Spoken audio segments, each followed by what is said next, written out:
যেটা হলো যে রবীন্দ্রনাথের সঙ্গে চিঠিপত্রের সম্পর্ক অনেক মানুষেরই ছিল। রবীন্দ্রনাথ চিঠি লিখতে খুব ভালোবাসতেন, চিঠি পেলে চিঠির উত্তর দিতেন, ছোট হোক বড় হোক।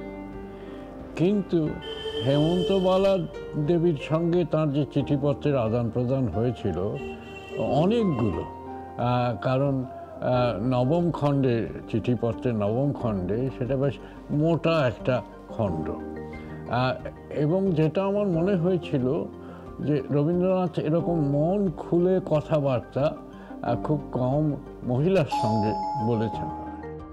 রবীন্দ্রনাথ চিঠি লিখতে খুব ভালোবাসতেন এবং কত অজস্র মানুষকে যে চিঠি লিখেছেন তার সত্যি ইয়ত্তা নেই। এখন বোধহয় 19টি খণ্ডে বেরিয়েছে, আরও বোধহয় বেরোবে। রবীন্দ্রনাথের অন্যান্য লেখার মতোই অজস্রতা হচ্ছে তার একটা লক্ষণ, এবং এইভাবে তিনি মানুষের সঙ্গে সম্পর্ক তৈরি করতেন।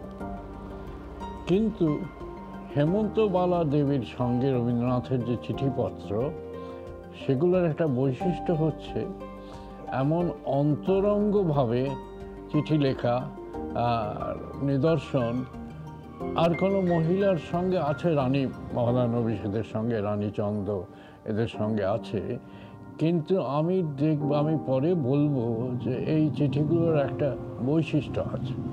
হেমন্তবালা দেবী এবং রবীন্দ্রনাথ নিজে বলেছেন যে চিঠির কথা, যে চিঠিগুলো পান সে আদায় করে নিতে পারে, অর্থাৎ চিঠি মন থেকে কথা জুগিয়ে আসে যদি চিঠি যাকে লেখা হচ্ছে সেই পাত্র বা পাত্রীটি যদি মনোমত হন।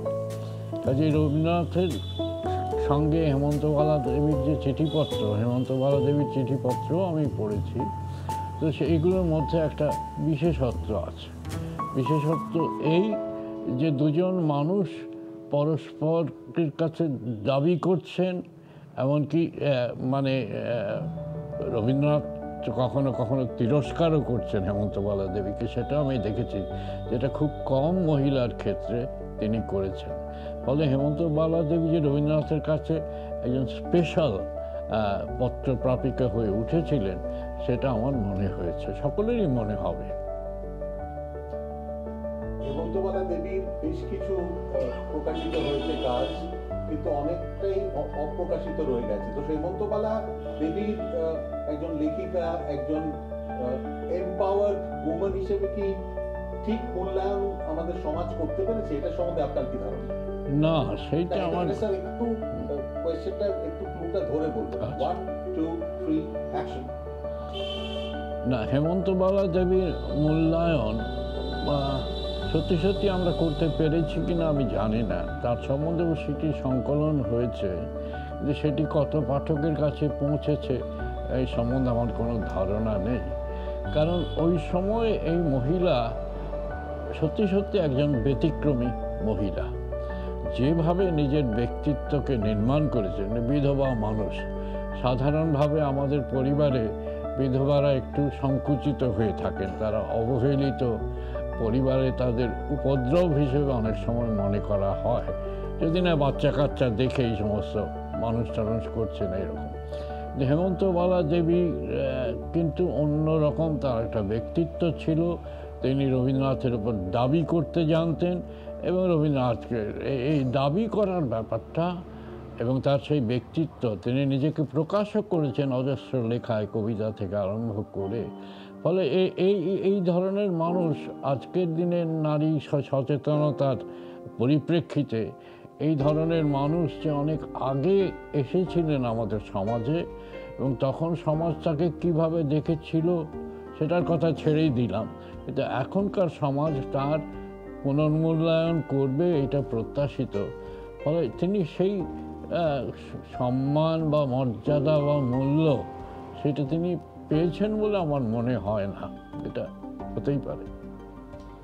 আমরা একটা ছোট্ট প্রয়াস রাখছি হেমন্তবালার চিঠি হিসেবে, যেখানে হেমন্তবালার জীবনের কিছু অংশ এবং হেমন্তবালার সঙ্গে রবীন্দ্রনাথের একটা এই সুন্দর সম্পর্ক, পত্রমিতালি। তো স্যার এটার সম্বন্ধে আপনার কি মেসেজ? হেমন্তবালার চিঠি হচ্ছে ডকুমেন্টারি না? হ্যাঁ, এটা তো খুবই জরুরি একটা কাজ ছিল, কারণ এই চিঠিগুলো রবীন্দ্রনাথের চিঠিগুলোর মধ্যে ব্যতিক্রমী। কারণ এই প্রথম আমি দেখছি যে রবীন্দ্রনাথ, যেটা তার পক্ষে খুব অস্বাভাবিক, যে একজন মহিলাকে তিরস্কার করছেন কখনো কখনো।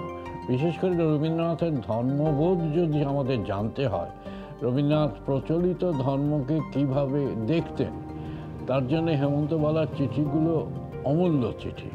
হেমন্তবালা তার আরাধ্য কৃষ্ণকে খাওয়াচ্ছেন, চান করাচ্ছেন, পোশাক পরাচ্ছেন, এই ব্যাপারটাকে রবীন্দ্রনাথ তিরস্কার করছেন। এই প্রসঙ্গ তুলে যে গয়াতে তিনি গিয়েছিলেন, গয়াতে পাণ্ডার কাছে এক কোথাকার মহারানী এসে গয়ার ঠাকুরের জন্যে, বিষ্ণুর জন্যে সোনার গয়না দিচ্ছেন। রবীন্দ্রনাথ তখন বলছেন যে ভারতের অজস্র মানুষ না খেয়ে আছে, আর এই ঠাকুর মানুষের যা প্রয়োজন, মানুষের যা দাবি, মানুষের যা প্রাপ্য, ঠাকুর সেই মানুষের প্রাপ্য থেকে, গরিব মানুষের প্রাপ্য থেকে বঞ্চিত করছেন। এই সোনার গয়না সেই গরিব মানুষের কি কাজে লাগবে? সেইভাবে হেমন্তবালা দেবীর যে কৃষ্ণ পূজা বা দৈনন্দিন সেবা যত্ন, তাকে তিনি তিরস্কার করছেন। এইটা আমার আশ্চর্য মনে হয়েছে। রবীন্দ্রনাথের এটা হয়তো বোঝা উচিত ছিল। হ্যাঁ, হেমন্তবালা দেবীর সন্তান ছিল, কিন্তু বিখ্যাত হয়েছেন তারা, আমি জানি।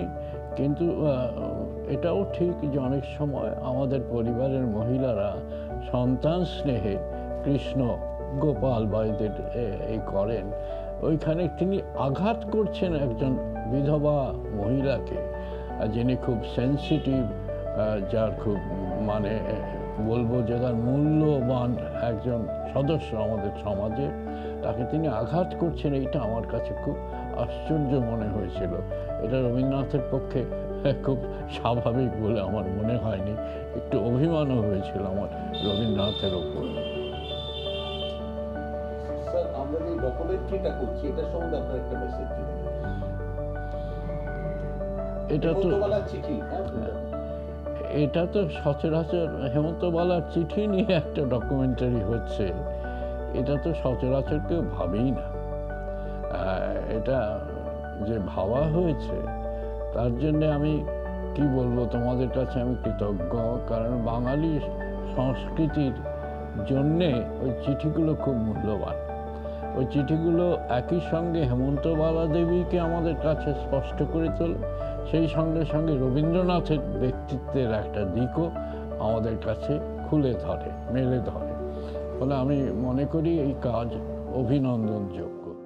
এখন এটা ঠিক, ঐতিহাসিকভাবে ঠিক যে ভিক্টোরিয়া ওকাম্পোর সঙ্গে পরিচয়ের পরে হেমন্তবালার সঙ্গে রবীন্দ্রনাথের পরিচয় হয়, কিন্তু দুটোর পরিচয়ের ধরন একটু আলাদা বলেই আমার মনে হয়। ভিক্টোরিয়া ওকাম্পোর সঙ্গে এক ধরনের ইমোশনাল সম্পর্ক স্থাপিত হয়েছিল, ফলে সেই ধরনের অজস্র চিঠি লিখেছেন কেতকী কুশারি ডাইসন, সেগুলো নিয়ে আলোচনা করেছেন। আর পূরবী কাব্যগ্রন্থের কথা সবাই আমরা জানি, লীলা সঙ্গিনী টঙ্গিনী কবিতার কথা আমরা জানি। কিন্তু হেমন্তবালা দেবীর সঙ্গে যে সম্পর্কটা, সেটাতে হেমন্তবালা দেবীর ব্যক্তিত্ব এরকম না হলে অত চিঠি রবীন্দ্রনাথের কাছ থেকে বেরোতে পারতই না। অর্থাৎ রবীন্দ্রনাথ ইনভলভড হয়ে গেছে পুরো ব্যাপারটাতেই, এবং ইনভলভ হয়েছে, তার চরিত্রটা একটু আলাদা। ভিক্টোরিয়া ওকাম্পোর সঙ্গে যে বললাম একটা আবেগের, একটা মানসিক সঙ্গ, মানসিক সাহচর্য তিনি পেয়েছেন। হেমন্তবালা দেবীকে কিন্তু তিনি ওই যে বললাম যে একটা ভারতীয় সমাজের কথা আসছে, আমাদের পরিবারের কথা আসছে, ভারতীয় সমাজের কথা আসছে, দরিদ্রদের কথা আসছে, এমন একটা সামাজিক প্রেক্ষাপট চলে আসছে। রবীন্দ্রনাথ দেশের কথা ভাবছেন, ধর্মের কথা ভাবছেন, ধর্মের মধ্যে কতটা যুক্তি আছে, কতটা যুক্তি নেই, সামাজিক পরিপ্রেক্ষিতে সেই কথাগুলো বেরিয়ে আসছে। এটা ভিক্টোরিয়া ওকাম্পোতে আমি পাই না। ফলে দু ধরনের ব্যাপার। কিন্তু এটাও ঠিক যে দুজনের ক্ষেত্রেই রবীন্দ্রনাথের যে ব্যক্তিগত আবেগ, নানান ধরনের আবেগ, সেটা প্রকাশিত হয়েছে অজস্র চিঠির মধ্যে দিয়ে।